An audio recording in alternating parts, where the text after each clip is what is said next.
नमस्कार दोस्तों।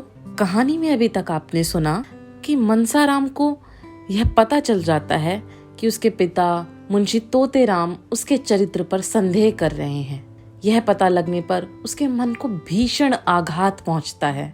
उसे निर्मला के बारे में सोच सोच कर बहुत दुख होता है और वह आत्महत्या करने के लिए तत्पर है। आगे क्या होगा, चलिए पढ़ते हैं कहानी निर्मला भाग 8 मेरे यानी दीपाली की जुबानी। महीनों बाद आज मनसाराम को अपने मन में एक स्फूर्ति का अनुभव हुआ। लड़के थिएटर देखने जा रहे थे। निरीक्षक से आज्ञा ले ली थी। मनसाराम भी उनके साथ थिएटर देखने चला गया। ऐसा खुश था मानो उससे ज्यादा सुखी जीवन संसार में कोई नहीं है। थिएटर में नकल देखकर तो वह हंसते हंसते लोट हो गया। बार बार तालियां बजाने और वंस मोर की हाक लगाने में पहला नंबर उसी का था। गाना सुनकर वह मस्त हो जाता था और ओहो करके चिल्ला उठता था। दर्शकों की निगाहें बार बार उसकी तरफ उठ जाती थी। थिएटर के पात्र भी उसी की ओर ताकते थे और यह जानने को उत्सुक थे कि कौन महाशय इतने रसिक और भावुक हैं। उसके मित्रों को उसकी इस बात पर आश्चर्य हो रहा था। वह बहुत ही शांतचित्त गंभीर स्वभाव का युवक था। आज वह क्यों इतना हस्तशील हो गया है? क्यों उनके विनोद का पारावार नहीं है? 2 बजे रात को थिएटर से लौटने पर भी उसका हास्योन्माद कम नहीं हुआ। उसने एक लड़के की चारपाई उलट दी, कई लड़कों के कमरे के द्वार बाहर से बंद कर दिए और उन्हें भीतर से खटखट करके सुनकर हंसता रहा। यहाँ तक कि छात्रालय के अध्यक्ष महोदय की नींद भी शोरगुल सुनकर खुल गई और उन्होंने मनसाराम की शरारत पर खेद प्रकट किया। कौन जानता है कि उसके अंतःस्थल में कितनी भीषण क्रांति हो रही है। संदेह के निर्दय आघात ने उसकी लज्जा और आत्मसम्मान को कुचल डाला है। उसे अपमान और तिरस्कार का लेश मात्र भी भय नहीं है। यह विनोद नहीं, उसकी आत्मा का करुण विलाप है। जब और सब लड़के सो गए तो वह भी चारपाई पर लेटा, लेकिन उसे नींद नहीं आई। एक क्षण के बाद वह बैठा और अपनी सारी पुस्तकें बांधकर संदूक में रख दी। जब मरना ही है तो पढ़कर क्या होगा? जिस जीवन में ऐसी ऐसी बाधाएं हैं, ऐसी ऐसी यातनाएं हैं, उससे मृत्यु कहीं अच्छी। यह सोचते सोचते तड़का हो गया। 3 रात से वह एक क्षण भी ना सोया था। इस वक्त वह उठा तो उसके पैर थर थर कांप रहे थे और सिर में चक्कर सा आ रहा था। आंखें जल रही थी और शरीर के सारे अंग शिथिल हो रहे थे। दिन चढ़ता जाता था और उसमें इतनी शक्ति भी न थी कि उठकर मुंह हाथ तो धो डाले। एकाएक उसने भोंगी को रुमाल में कुछ लिए हुए कहार के साथ आते हुए देखा। उसका कलेजा सन हो गया। हाय ईश्वर, वे आ गई। अब क्या होगा? भोंगी अकेले नहीं आई होगी, बग्घी जरूर बाहर खड़ी होगी। कहाँ तो उससे उठा ना जाता था, कहाँ भोंगी को देखते ही दौड़ा हुआ घबराई हुई आवाज में बोला, अम्मा जी भी आई हैं क्या? जब मालूम हुआ कि अम्मा जी नहीं आई तब उसका चित्त शांत हुआ। भोंगी ने कहा, भैया तुम कल गए नहीं? भौजी तुम्हारी राह देखती रही। उनसे क्यों रूठे हो भैया? कहती हैं मैंने उनकी कुछ भी शिकायत नहीं की है। मुझसे आज रो रो कर कहने लगी, उनके पास यह मिठाई लेती जा और कहना मेरे कारण घर क्यों छोड़ दिया, कहाँ रख दूं यह थाली? मनसाराम ने रुखाई से कहा, ये थाली अपने सिर पर पटक दे चुड़ैल। वहां से चली है मिठाई लेकर। खबरदार जो फिर कभी इधर आई, सौगात लेकर चली है। जाकर कह देना मुझे उनकी मिठाई नहीं चाहिए। जाकर कह देना तुम्हारा घर है, तुम रहो। वहां वे बड़े आराम से हैं, खूब खाते हैं और मौज करते हैं। सुनती है बाबूजी के मुंह पर कहना, समझ गई? मुझे किसी का डर नहीं है और जो करना चाहे कर डाले। जिससे दिल में कोई अरमान न रह जाए। कहीं तो इलाहाबाद, लखनऊ, कलकत्ता चला जाऊं। मेरे लिए जैसे बनारस वैसे दूसरा शहर। यहाँ क्या रखा है? भोंगी, भैया मिठाई रख लो, नहीं रो रो कर मर जाएंगी। सच मानो रो रो कर मर जाएंगी। मनसाराम ने आंसुओं के उठते हुए वेग को दबाकर कहा, मर जाएंगी मेरी बला से? कौन मुझे बड़ा सुख दे दिया जिसके लिए पछताऊं? मेरा तो उन्होंने सर्वनाश कर दिया। कह देना मेरे पास कोई संदेशा ना भेजे, कोई ज़रूरत नहीं। भूंगी, भैया तुम तो कहते हो यहाँ खूब खाता हूँ, खूब मौज करता हूँ, मगर देह तो आधी भी ना रही, जैसे आए थे उससे आधे भी ना रहे। मनसाराम, ये तेरी आंखों का फेर है, देखना 2-4 दिन में मुटाकर कोल्हू हो जाता हूँ कि नहीं। उनसे यह भी कह देना कि रोना धोना बंद करे। जो मैंने सुना कि रोती है और खाना नहीं खाती तो मुझसे बुरा कोई नहीं होगा। मुझे घर से निकाला तो आप चैन से रहें, चली हैं प्रेम दिखाने। मैं ऐसा त्रिया चरित्र बहुत पड़े बैठा हूँ। भूंगी चली गई। मनसाराम को उसे बातें करते हुए कुछ ठंड मालूम होने लगी थी। यह अभिनय करने के लिए उसे अपने मनोभावों को जितना दबाना पड़ा था वह उसके लिए असाध्य था। उसका आत्मसम्मान उसे इस कुटिल व्यवहार का जल्द से जल्द अंत कर देने के लिए बाध्य कर रहा था। पर इसका परिणाम क्या होगा? निर्मला क्या यह आघात सह सकेगी? अब तक वह मृत्यु की कल्पना करते समय किसी अन्य प्राणी का विचार न करता था, पर आज एकाएक ज्ञान हुआ कि मेरे जीवन के साथ एक और प्राणी का जीवन सूत्र भी बंधा हुआ है। निर्मला यह समझेगी कि मेरी निष्ठुरता ही ने इनकी जान ले ली। यह समझकर उसका कोमल हृदय क्या फट न जाएगा? उसका जीवन तो अब भी संकट में है। संदेह के कठोर पंजे में फंसी हुई अबला क्या अपने को हत्यारिणी समझकर बहुत दिन तक जीवित रह सकती है? मनसाराम ने चारपाई पर लेटकर लिहाफ ओढ़ लिया और फिर भी सर्दी से कलेजा कांप रहा था। थोड़ी ही देर में उसे जोर से ज्वर चढ़ाया, वह बेहोश हो गया। इस अचेत दशा में उसे भांति भांति के स्वप्न दिखाई देने लगे। थोड़ी थोड़ी देर के बाद चौंक पड़ता, आंखें खुल जाती, फिर भी होश हो जाता। सहसा वकील साहब की आवाज़ सुनकर वह चौंक पड़ा। हाँ, वकील साहब की ही आवाज़ थी। उसने लिहाफ फेंक दिया और चारपाई से उतरकर नीचे खड़ा हो गया। उसके मन में एक आवेग हुआ कि इस वक्त इनके सामने प्राण दे दूं। उसे ऐसा मालूम हुआ कि मैं मर जाऊं तो इन्हें सच्ची खुशी होगी। शायद इसीलिए वह देखने आए हैं कि मेरे मरने में कितनी देर है। वकील साहब ने उसका हाथ पकड़ लिया जिससे वह गिर ना पड़े और पूछा, कैसी तबीयत है लल्लू? लेटे क्यों ना रहे? लेट ना जाओ, तुम खड़े क्यों हो गए हो? मनसाराम, मेरी तबीयत तो बहुत अच्छी है, आपको व्यर्थ ही कष्ट हुआ। मुंशी राम ने कुछ जवाब ना दिया। लड़के की दशा देखकर उनकी आंखों से आंसू निकल आए। वह हष्ट पुष्ट बालक जिसे देखकर चित्त प्रसन्न हो जाता था अब सूख कर काटा हो गया था। 5-6 दिन में ही वह इतना दुबला गया था कि उसे पहचानना कठिन था। मुंशी जी ने उसे आहिस्ता से चारपाई पर लिटा दिया और लिहाफ अच्छी तरह उड़ाकर सोचने लगे कि अब क्या करना चाहिए। कहीं लड़का हाथ से तो न जाएगा। यह ख्याल करके वह शोक में विहल हो गए और स्टूल पर बैठकर फूट फूट कर रोने लगे। मनसाराम भी लिहाफ में मुंह लपेटे रो रहा था। अभी थोड़े ही दिनों पहले उसे देखकर पिता का हृदय गर्व से फूल उठता था, लेकिन आज उसे इस दारुण दशा में देखकर भी वह सोच रहे हैं कि इसे घर ले चलूं या नहीं। क्या यहाँ दवा नहीं हो सकती? मैं यहाँ 24 घंटे बैठा रहूंगा। डॉक्टर साहब यहाँ है ही, कोई दिक्कत ना होगी।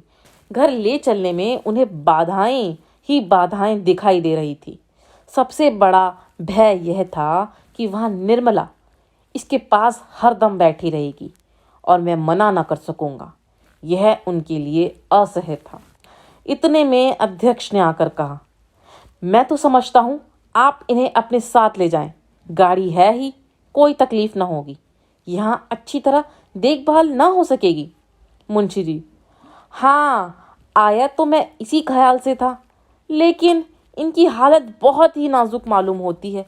जरा सी असावधानी होने से सरसाम हो जाने का भय है। अध्यक्ष, यहाँ से इन्हें ले जाने में थोड़ी सी दिक्कत ज़रूर है, लेकिन यह तो आप खुद सोच सकते हैं कि घर पर जो आराम मिल सकता है वह यहाँ किसी भी तरह से नहीं मिल सकता। इसके अतिरिक्त किसी बीमार लड़के को यहाँ रखना नियम विरुद्ध है। मुंशी जी, कहिए तो मैं हेडमास्टर से आज्ञा ले लूँ।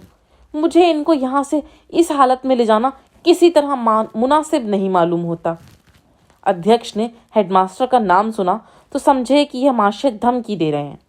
जरा तिनक कर बोले, हेडमास्टर नियम विरुद्ध की कोई बात नहीं कर सकते। मैं इतनी बड़ी जिम्मेदारी कैसे ले सकता हूँ? अब क्या हो, क्या घर ले जाना ही पड़ेगा? यहाँ रखने का तो यह बहाना था कि ले जाने से बीमारी बढ़ जाने की शंका है। यहाँ से ले जाकर अस्पताल में ठहराने के लिए कोई बहाना नहीं है। जो सुनेगा वह यही कहेगा कि डॉक्टर की फीस बचाने के लिए लड़के को अस्पताल फेंक आए। पर अब ले जाने के सिवा और कोई उपाय न था। अगर अध्यक्ष महोदय इस वक्त रिश्वत लेने पर तैयार हो जाते तो शायद 2-4 साल का वेतन ले लेते, लेकिन कायदे के पाबंद लोगों में इतनी बुद्धि और इतनी चतुराई कहाँ। अगर इस वक्त मुंशी जी को कोई आदमी ऐसा उज्र सुझा देता जिसमें उन्हें मनसाराम को घर न ले जाना पड़े तो वह आजीवन उसका एहसान मानते। सोचने का समय भी ना था। अध्यक्ष महोदय शैतान की तरह सिर पर सवार थे। विवश होकर मुंशी जी ने दोनों साइसों को बुलाया और मनसाराम को उठाने लगे। मनसाराम अर्ध चेतना की दशा में था। चौंक कर बोला, क्या है? कौन है? मुंशी जी, कोई नहीं है बेटा, मैं तुम्हें घर ले चलना चाहता हूँ, आओ गोद में उठा लूँ। मनसाराम, मुझे क्यों घर ले चलते हैं? मैं वहाँ नहीं जाऊँगा। मुंशी जी, यहाँ तो रह नहीं सकते, नियम ही ऐसा है। मनसाराम, कुछ भी हो वहाँ ना जाऊँगा, मुझे और कहीं ले चलिए, किसी भी पेड़ के नीचे, किसी झोपड़े में, जहाँ चाहे रखिए, पर घर ना ले चलिए। अध्यक्ष ने मुंशी जी से कहा, आप इन बातों का ख्याल ना करें, यह तो होश में ही नहीं है। मनसाराम, कौन होश में नहीं है? मैं होश में नहीं हूँ? किसी को गालियाँ देता हूँ, दांत काटता हूँ? क्यों होश में नहीं हूँ? मुझे यहाँ पड़ा रहने दीजिए, जो कुछ होगा यही होगा। अगर ऐसा है तो मुझे अस्पताल ले चलिए, मैं वहाँ पड़ा रहूँगा। जीना होगा जीऊँगा, मरना होगा मरूँगा, लेकिन घर किसी भी तरह ना जाऊँगा। यह जोर पाकर मुंशी जी फिर अध्यक्ष से मिन्नतें करने लगे, लेकिन वह कायदे का पाबंद आदमी कुछ सुनता ही ना था। अगर छूत की बीमारी हुई और किसी दूसरे लड़के को छूत लग गई तो कौन उसका जवाब दे होगा। इस तर्क के सामने मुंशी जी की कानूनी दलीलें भी मात हो गई।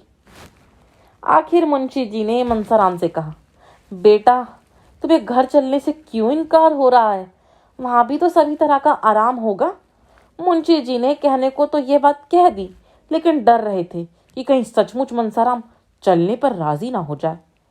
मनसाराम को अस्पताल में रखने का कोई बहाना खोज रहे थे और उसकी जिम्मेदारी मनसाराम ही के सर डालना चाहते थे। यह अध्यक्ष के सामने कही बात थी। वह इस बात को साक्षी दे सकते थे कि मनसाराम अपनी जिद से अस्पताल जा रहा है। मुंशी जी का इसमें लेश मात्र भी दोष नहीं है।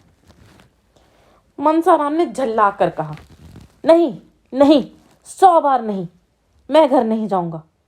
मुझे अस्पताल ले चलिए और घर के सब आदमियों को मना कर दीजिए कि मुझे देखने ना आए। मुझे कुछ नहीं हुआ, बिल्कुल बीमार नहीं हूँ। आप मुझे छोड़ दीजिए, मैं अपने पाँव से चल सकता हूँ। वह उठ खड़ा हुआ और उन्मत्त की भांति द्वार की ओर चला, लेकिन पैर लड़खड़ा गए।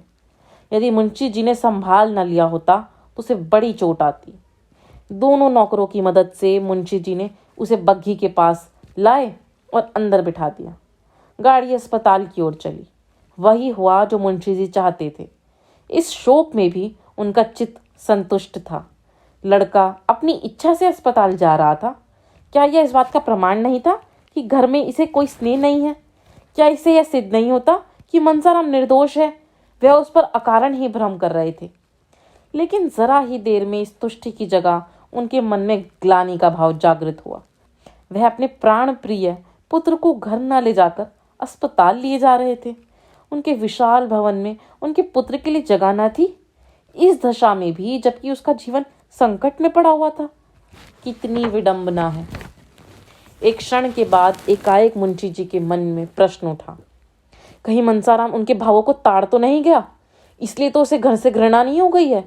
अगर ऐसा है तो गजब हो जाएगा। उस अनर्थ की कल्पना ही से मुंशी जी के रोए खड़े हो गए और कलेजा धक धक करने लगा। हृदय में एक धक्का सा लगा। अगर इस ज्वर का यही कारण है तो ईश्वर ही मालिक है।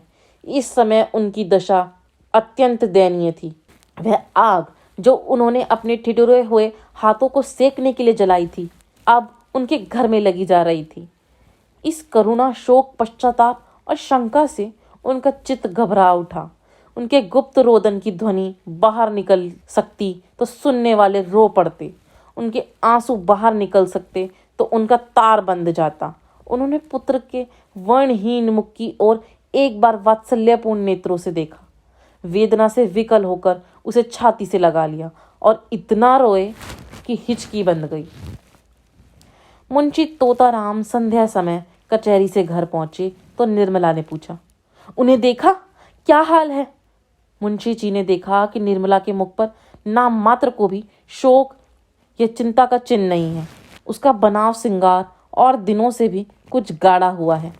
मसलन वह गले में हार ना पहनती थी, पर आज वह भी गले में शोभा दे रहा था। झूमर से भी उसे बहुत प्रेम था, पर आज वह भी महीन रेशमी साड़ी के नीचे काले काले केशों के ऊपर फानुस के दीपक की भांति चमक रहा था।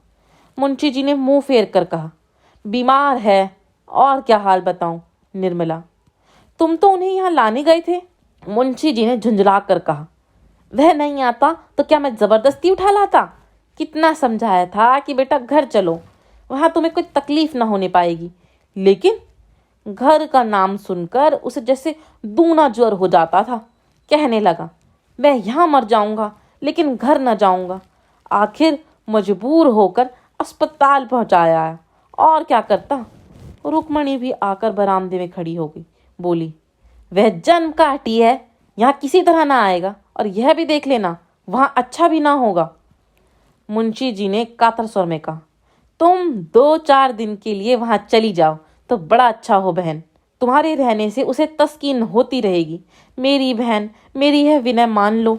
अकेले वह रो रो कर प्राण दे देगा। बस हाय अम्मा की रट लगाकर रोया करता है।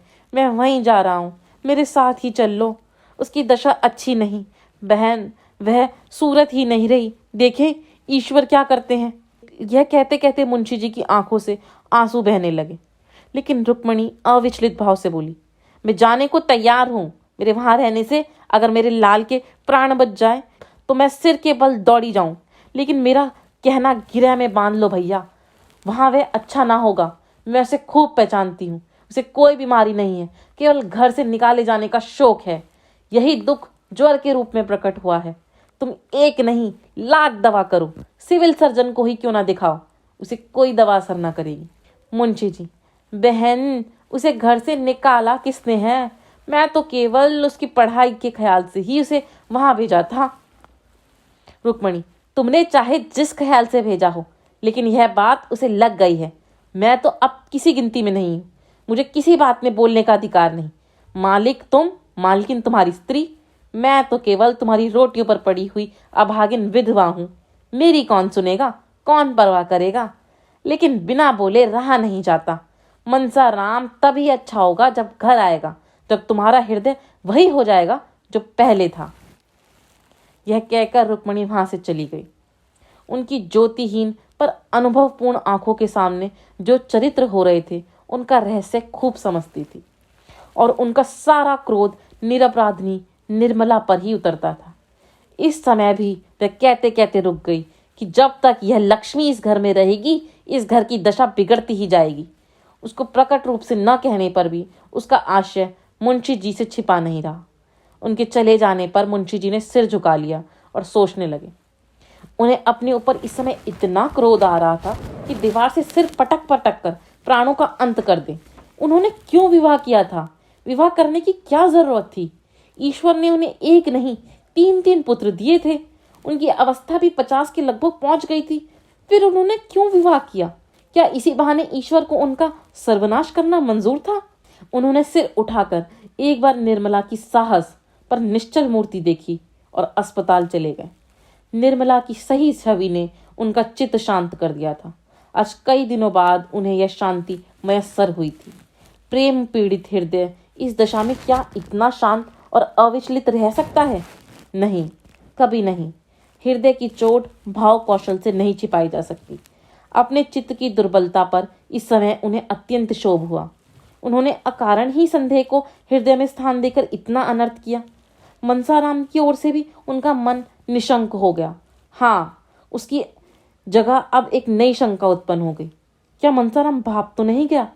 क्या भाप कर ही तो घर आने से इनकार नहीं कर रहा? अगर वह भाप गया है तो महान अनर्थ हो जाएगा। उसकी कल्पना ही से उनका मल दहल उठा। उनकी देह की सारी हड्डियां मानो इस हाहाकार पर पानी डालने के लिए व्याकुल हो उठी।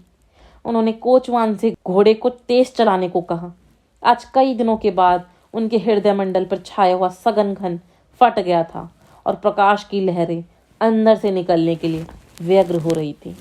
उन्होंने बाहर से सर निकाल कर देखा, कोचवान सो तो नहीं रहा। घोड़े की चाल उन्हें इतनी मंद कभी ना मालूम हुई थी। अस्पताल पहुंचकर वह लपके हुए मनसाराम के पास गए। देखा तो डॉक्टर साहब उसके सामने चिंता में मग्न खड़े थे। मुंशी जी के हाथ पांव फूल गए, मुंह से शब्द ना निकल सका। भर्राई हुई आवाज में बड़ी मुश्किल से बोले, क्या हाल है डॉक्टर साहब? यह कहते कहते वह रो पड़े। और जब डॉक्टर साहब को उनके प्रश्न के उत्तर देने में एक क्षण का विलंब हुआ, तब तो उनके प्राण नहों में समा गए। उन्होंने पलंग पर बैठकर अचेत बालक को गोद में उठा लिया और बालक की भांति सिसक सिसक कर रोने लगे। मनसाराम की देह तवे की तरह जल रही थी। मनसाराम ने एक बार आंखें खोली। आह आह, कितनी भयंकर और उसके साथ ही कितनी दीन दृष्टि थी। मुंशी जी ने बालक को कंठ से लगाकर डॉक्टर से पूछा, क्या हाल है साहब, आप चुप क्यों हैं? डॉक्टर ने संदिग्ध स्वर से कहा, हाल जो कुछ है आप देख ही रहे हैं। 106 डिग्री का ज्वर है और मैं क्या बताऊं, अभी ज्वर का प्रकोप बढ़ता ही जाता है। मेरे किए जो कुछ हो सकता था कर रहा हूं। ईश्वर मालिक है, जब से आप गए हैं मैं 1 मिनट के लिए भी यहाँ से नहीं हिला, भोजन तक नहीं कर सका। हालत इतनी नाजुक है कि मिनट में क्या हो जाए नहीं कहा जा सकता। यह महाज्वर है, बिल्कुल होश नहीं, रह रह कर डिलीरियम का दौरा सा हो जाता है। क्या घर में इन्हें किसी ने कुछ कहा है? बार बार अम्मा जी तुम कहा हो, यही आवाज मुंह से निकलती है। डॉक्टर साहब यह कह ही रहे थे कि सहसा मनसाराम उठकर बैठ गया और धक्के से मुंशी जी को चारपाई से नीचे ढकेलकर उन्मत्त स्वर में बोला, क्यों धमकाते हो आप? मार डालिए, मार डालिए, अभी मार डालिए। तलवार नहीं मिलती, रस्सी का फंदा है, या वह भी नहीं, मैं अपने गले से लगा लूंगा। हाय अम्मा जी, तुम कहाँ हो? ये कहते कहते वह फिर अचेत होकर गिर पड़ा। मुंशी जी एक क्षण तक मनसाराम की शिथिल मुद्रा की ओर व्यतीत नेत्रों से ताकते रहे। फिर सहसा उन्होंने डॉक्टर साहब का हाथ पकड़ लिया और अत्यंत दीनतापूर्ण आग्रह से बोले, डॉक्टर साहब, इस लड़के को बचा लीजिए, ईश्वर के लिए बचा लीजिए, नहीं मेरा सर्वनाश हो जाएगा। मैं अमीर नहीं हूँ, लेकिन आप जो कुछ कहेंगे वह हाजिर करूँगा, इसे बचा लीजिए। आप बड़े से बड़े डॉक्टर को बुलाइए और उनकी राय लीजिए। मैं सब खर्च कर दूंगा। इसकी यह दशा अब नहीं देखी जाती। हाय मेरा होनहार बेटा। डॉक्टर साहब ने करुण स्वर में कहा, बाबू साहब, मैं आपसे सत्य कह रहा हूँ कि मैं इनके लिए अपनी तरफ से कोई बात उठा नहीं रखा रहा हूँ। अब आप दूसरे डॉक्टरों से सलाह लेने को कहते हैं। अभी डॉक्टर लाहिरी, डॉक्टर भाटिया और डॉक्टर माथुर को बुलाता हूँ, विनायक शास्त्री को भी बुलाए लेता हूँ, लेकिन मैं आपको व्यर्थ का आश्वासन नहीं देना चाहता। हालत बहुत नाजुक है। मुंशी जी ने रोते हुए कहा, नहीं डॉक्टर साहब, यह शब्द मुंह से ना निकालिए। हालत इसके दुश्मनों की नाजुक हो, ईश्वर मुझ पर इतना कोपन करेंगे। आप कलकत्ता और मुंबई के डॉक्टरों को ताड़ दीजिए, मैं जिंदगी भर आपकी गुलामी करूंगा। यही मेरे कुल का दीपक है, यही मेरे जीवन का आधार है। मेरा हृदय फटा जा रहा है, कोई ऐसी दवा दीजिए जिससे इसे होश आ जाए। मैं जरा अपने कानों से उसकी बातें सुनूं, जानूं कि उसे क्या कष्ट हो रहा है। हाय मेरा बच्चा। डॉक्टर, आप जरा दिल को तस्कीन दीजिए, आप बुजुर्ग आदमी हैं। यूं हाय हाय करने और डॉक्टरों की फौज जमा करने से कोई नतीजा ना निकलेगा। शांत होकर बैठिए, मैं शहर के लोगों को बुला ला रहा हूँ, देखिए क्या कहते हैं। आप तो खुद ही बदहवास हुए जाते हैं। मुंशी जी, अच्छा डॉक्टर साहब, मैं अब ना बोलूँगा, जुबान तक ना खोलूँगा। आप जो चाहें करें, बच्चा अब आपके हाथ में है, आप ही उसकी रक्षा कर सकते हैं। मैं इतना चाहता हूँ कि ज़रा इसे होश आ जाए, मुझे पहचान ले, मेरी बातें समझने लगे। क्या कोई ऐसी संजीवनी बूटी नहीं है? मैं इसे 2-4 बातें कर लेता। यह कहते कहते मुंशी जी आवेश में आकर मनसाराम से बोले, बेटा ज़रा आंखें खोलो, कैसा जी है? मैं तुम्हारे पास बैठा हुआ रो रहा हूँ, मुझे तुमसे कोई शिकायत नहीं है, मेरा दिल तुम्हारी ओर से साफ है। डॉक्टर, फिर आपने अनर्गल बातें करनी शुरू की। अरे साहब, आप बच्चे नहीं हैं, बुजुर्ग आदमी हैं, ज़रा धैर्य से काम लीजिए। मुंशी जी, अच्छा डॉक्टर साहब, अब ना बोलूँगा, खता हुई। आप जो चाहे कीजिए, मैंने सब कुछ आप पर छोड़ दिया। कोई ऐसा उपाय नहीं है जिससे मैं इसे इतना समझा सकूं कि मेरा दिल साफ है? आप ही कह दीजिए डॉक्टर साहब, कह दीजिए। तुम्हारा अभागा पिता बैठा रो रहा है, उसका दिल तुम्हारी तरफ से बिल्कुल साफ है। उसे कुछ भ्रम हुआ था, वह अब दूर हो गया। बस इतना ही कह दीजिए, मैं और कुछ नहीं चाहता। मैं चुपचाप बैठा हूँ, जुबान तक नहीं खोलता, लेकिन आप उसे इतना कह दीजिए। डॉक्टर, ईश्वर के लिए बाबू साहब ज़रा सब्र रखिए, वरना मुझे मजबूर होकर आपसे कहना पड़ेगा कि घर जाइए। मैं ज़रा दफ्तर में जाकर डॉक्टरों को खत लिख रहा हूँ, आप चुप बैठे रहिएगा। निर्दयी डॉक्टर, जवान बेटी की यह दशा देखकर कौन पिता है जो धैर्य से काम लेगा? मुंशी जी बहुत गंभीर स्वभाव के मनुष्य थे।